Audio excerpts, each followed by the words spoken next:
Ohayou gozaimasu minasang. Yes, gulat na gulat ako dahil may naaamoy akong nasusunog mula sa aking kwarto.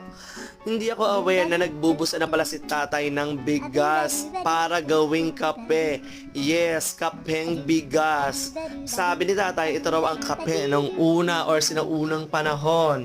Marami daw tong health benefits at masarap. Hindi pa ako nakakatikim nito ever since. Kaya sa mga nakakaalam, mag-comment down or i-comment ninyo kung ano nga ba talaga ang mga health benefits nito dahil hindi ako aware. Anyways, ang galing pantay ang pagkakaluto ni tatay. Mausok. Pero nai-imagine ko tuloy ang kastanyas. Ganyan, di ba? Madalas sa Divisoria, kapag Burmans na, lumalabas na ang mga kastanyas. Ayan si tatay. Diretso pa rin sa pagbubusa. Di ba? Pait. Wag nating ugaliin. Inumin natin. Tara.